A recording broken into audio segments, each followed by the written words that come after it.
A long, long time ago, it must have been 100 years or more, I was traveling through Louisiana. And it was there that I heard the story of Jean Mallin. Jean Mallin was alone in the world.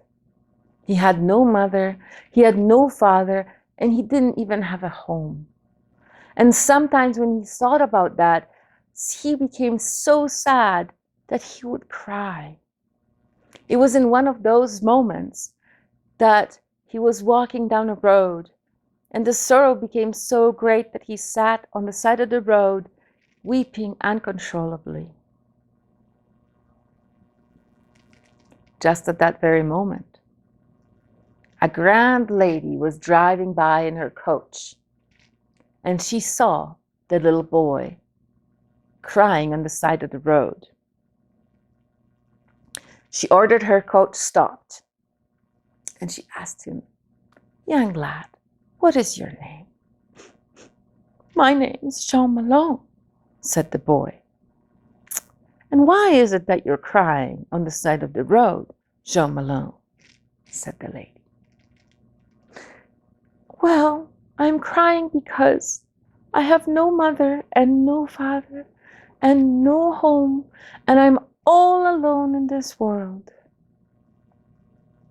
At this, the lady's heart melted, and she asked him to come join her in her coach and live with her in the mansion where she lived. And so she brought him home and gave him a smart suit of clothes and bade him to bathe and dress. And from that day on, they lived together. And it was their custom that the boy would serve the lady at mealtime. Every time she needed anything, he would be right there at her elbow with the water and the towel and everything she might possibly want.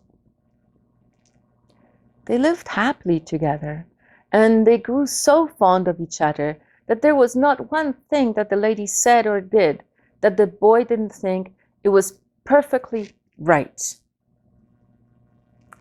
One day, a new man started courting Jean Mallin's mistress.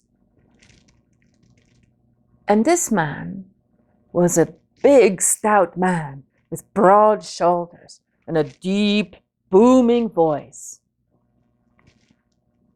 And every time he came into the house, Jean Mallin would hide under the stairs. He did not want to even look at the man. After a few such happenings, the lady took him aside and said, "Child, you have been such a good boy all this time. What is it with you now that I cannot even count on you to serve during a mealtime?" "Oh, my lady," said the boy, that man just fills me with fear. I would be so happy if I never had to see him again." "That is a very impertinent thing to say," said the lady. "You should be punished for that. Be glad I'm such a soft mistress. Now you are going to learn to behave yourself. You never know. This man could even become my husband. You need to treat him with respect, and you need to treat me with respect." This man's name was Mr. Bulbul. Jean Mallin tried to be a good boy, but every time he saw this man, he trembled. And after a while, he noticed something odd. Every time Mr. Bulbul came to visit his lady, a white bull that always stood in a pasture just outside the south windows would disappear. And every time Mr. Bulbul left the house, the white bull would reappear in the pasture. Jean Mallin thought that this was a very strange thing indeed. So one day, he creeped along the ridge above the pasture, and he hid behind some rocks and watched the white bull. And sure enough, after a time, the white bull fell down to his knees and bellowed out, "Bo majam, fat majam, jam jam, jara jara." And poof! Suddenly Mr. Bulbul stood in the middle of the meadow. Jean Mallin was so frightened that he did not come out from his hiding spot all evening, even though his lady called for him, even though the servants were looking for him. He hid so well that no one could find him. The next morning, as he came to serve breakfast, Mr. Bulbul had entered the front door, for the previous evening the lady had invited him to have breakfast with her. At the sight of him, the boy became so nervous and distressed, he could not hear anything. He became clumsy. He dropped things. When the lady asked for water, he passed her toast. When she asked for toast, he passed her a towel. He was very clumsy and distracted. After Mr. Bulbul left, the lady took him aside and said, "Jean Mallin, that was very embarrassing. I would expect better of you. You have been such a good boy for so long, and if you do not improve your behavior when Mr. Bulbul comes around, I might just have to send you away."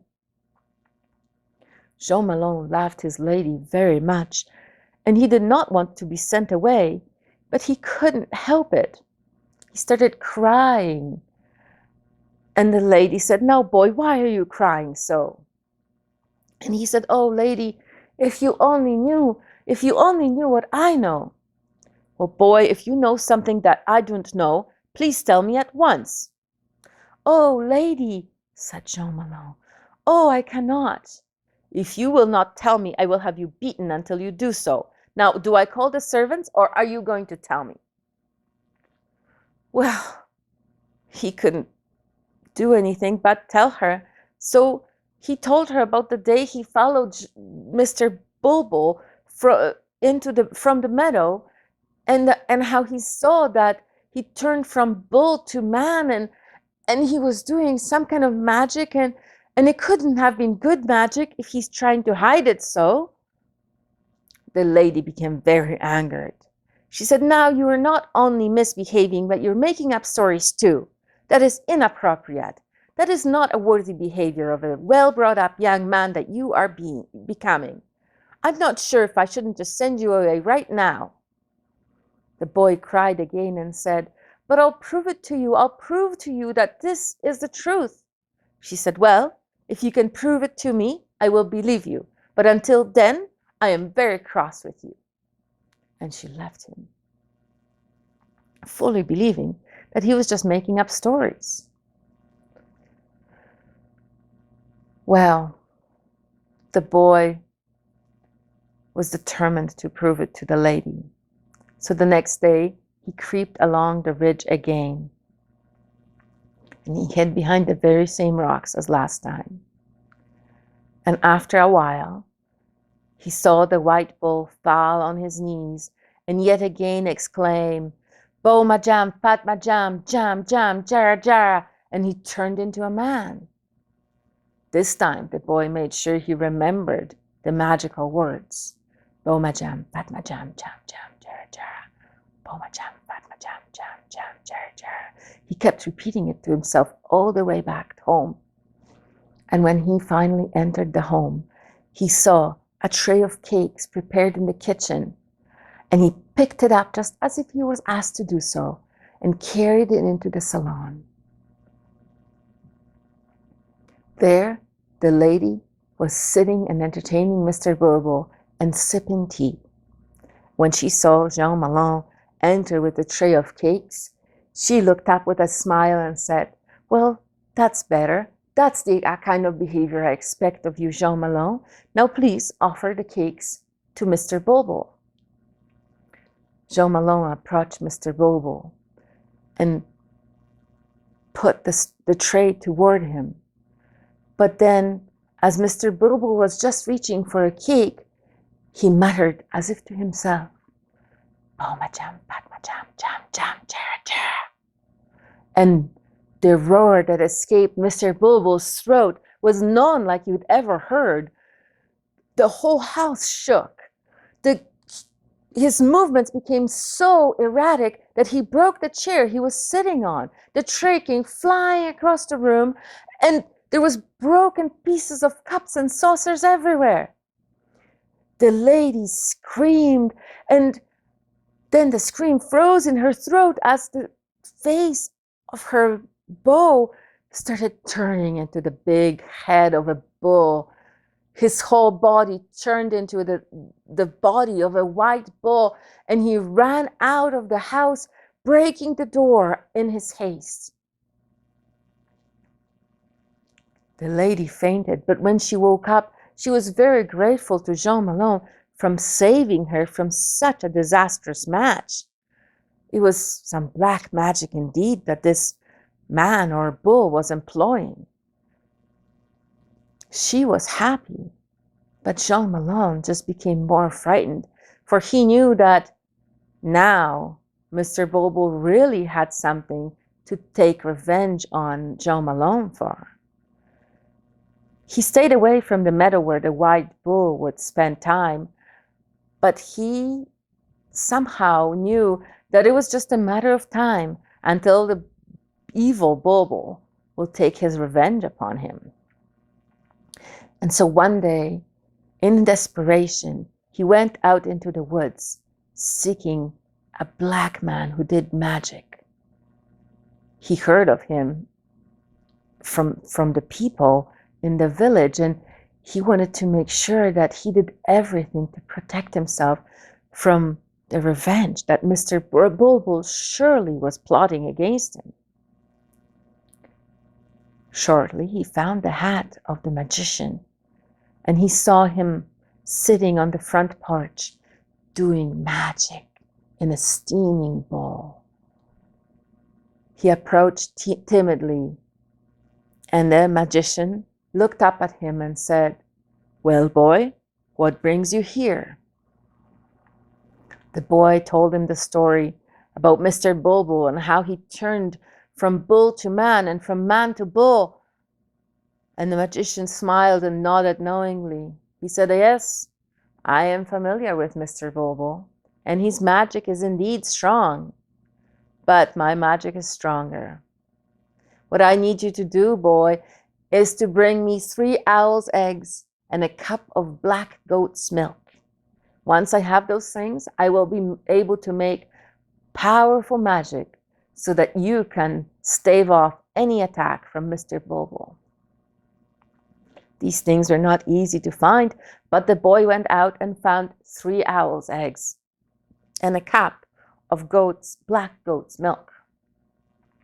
He brought those things to the magician in the woods, and the magician made his magic. He enchanted, he spoke magical words above the eggs and bathed them in the black goat's milk. And once he was done, he put the 3 owl's eggs into a pouch and handed them to the boy and gave him specific instructions as to what to do. It was a good thing that the boy had asked for help on that day, for he didn't make it halfway home before the white bull burst out of the thicket and chased after him. The boy was fast and he climbed the tree, but the bull rammed the tree with his horns and the whole tree shook. The boy could barely hold on to the branches. As the boy didn't fall down, the bull said, "Boy, you cannot escape me that easily. I will get you down from that tree." And he uttered the magical words and turned himself back into a man. He conjured an axe and started chopping down at the tree where Jean Mallin was hiding. At that point, Jean Mallin reached for the pouch the magician gave him, pulled out one of the eggs, said the magical words he was told to say, and threw it down at Mr. Bulbul. It hit him in the right shoulder, and his right hand fell off. Undaunted, Mr. Bulbul picked up the axe with his left hand and started chopping at the tree again. Little Boy reached into the pouch and threw the egg, and it hit him in the left shoulder, and his left shoulder fell off with the arm. Mr. Bulbul, undaunted, grabbed the axe with his teeth and started chopping at the tree trunk, holding the axe with his teeth.